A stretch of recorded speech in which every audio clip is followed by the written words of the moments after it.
Hola, buenas. En primer lugar, un saludo a todos los averiados. Este Villavería deseo dedicarlo a hablar sobre la mítica serie televisiva de la CBS, surgida a mitad de la década de los 60 del pasado siglo para competir con la familia Addams. Me refiero, como no, a los Monster, unos deliciosos personajes a los que intentaré acercarme desde el punto de vista más personal posible, aunque obviamente tendré antes que tratar asuntos conocidos por la mayoría de sus seguidores. Ahí voy.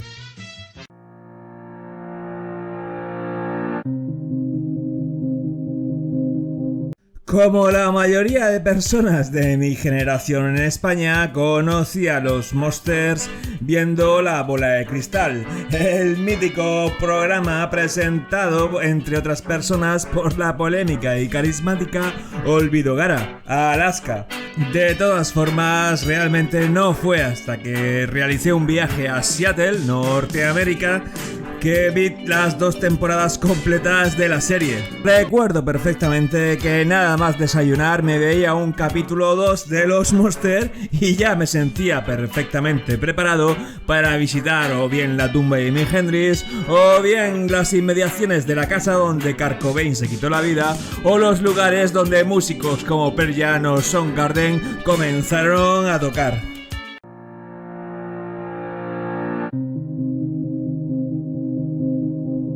Todos los personajes de los Monsters son transformaciones de los monstruos creados por la compañía cinematográfica Universal a partir de referentes literarios. Herman Monster procede de Frankenstein, el abuelo Monster del conde Drácula. Lily Monster es un cruce entre Lilith, la vampiresa bíblica, y el personaje femenino protagonista de la novia de Frankenstein. Eddie, el hijo de Herman y Lily, procede del hombre lobo. Y Marilyn Monster es un émulo de Marilyn Monroe y las chicas universitarias tipo de la época.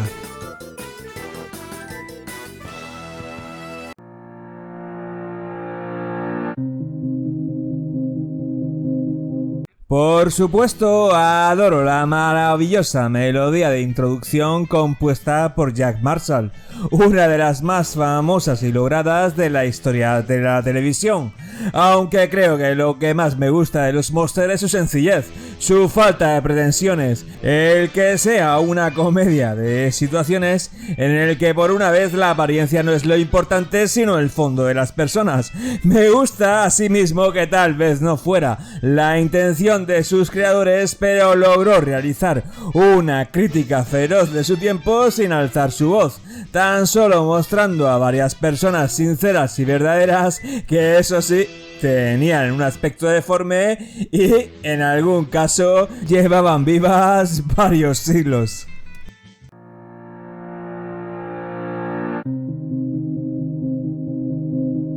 Resulta muy difícil citar un capítulo entre todos los de los Monsters porque la mayoría mantienen un nivel muy grande y muy parecido.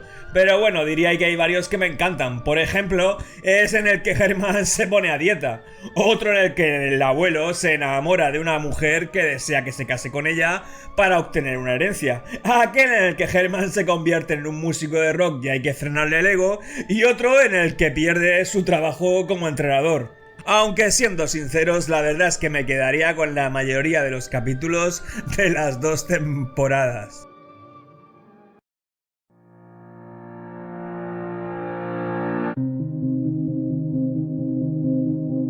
Sin dudas, mi personaje favorito de los Monsters es el abuelo. Un caballero de la vieja guardia que representa los valores ancestrales. Alguien que con sus experimentos pone de manifiestos los problemas de la ciencia y al mismo tiempo reivindica la magia antigua.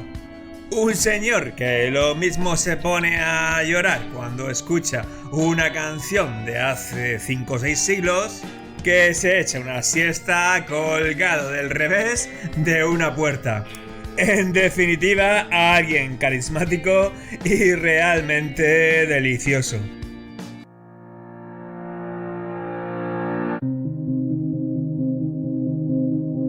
De alguna forma pienso que monstruos como la momia, Frankenstein o Drácula en las primeras películas norteamericanas representaban el miedo a lo ajeno. Se encontraban en lo externo. Pero conforme se fueron produciendo secuelas de estas películas, la sociedad se fue familiarizando con ellos y comenzó a ironizar sobre su presencia. Es en ese momento, 3 décadas después, que aparecen los monsters, quienes conectan perfectamente con la época hippie, porque realmente luchan contra las apariencias. De hecho, son los monstruos los benignos y pacíficos, y son el resto de personas con buen aspecto los que realmente tienen una actitud maquiavélica y de los que hay que tener cuidado. Representan en cierto sentido los grandes males de la sociedad capitalista, dejando muy claro que la monstruosidad en cierto sentido ya estaba totalmente integrada dentro del sistema, algo que refrendarían films posteriores en los que el psicópata se encuentra totalmente integrado dentro de la sociedad, y sobre todo los films de zombies, que en cierto sentido eran todos aquellos personajes que rodeaban a los monsters e iban generando una sociedad fantasmagórica, pragmática y enamorada del dinero, dispuesta únicamente a consumir y consumir.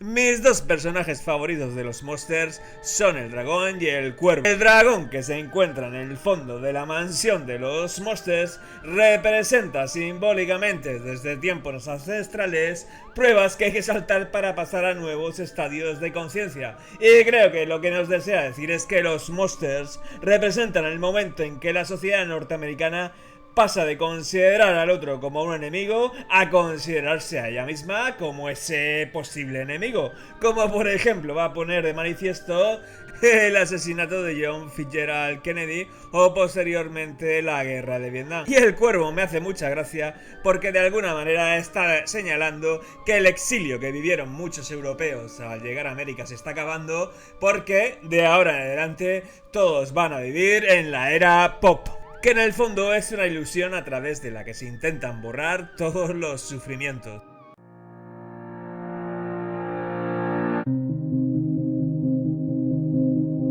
Creo que los monsters fueron desplazados de la televisión por una serie como Batman porque en el fondo eran buenos, eran puros, eran de una sola cara. Y sin embargo Batman reflejaba perfectamente la esquizofrenia moderna. Era un héroe del siglo XXI, completamente ambiguo. Así que por consiguiente creo que las personas veían los monsters para saber cómo podríamos ser, no cómo somos realmente. Si queremos explorar en nuestra psique profunda, es bastante más sugestivo ver Batman.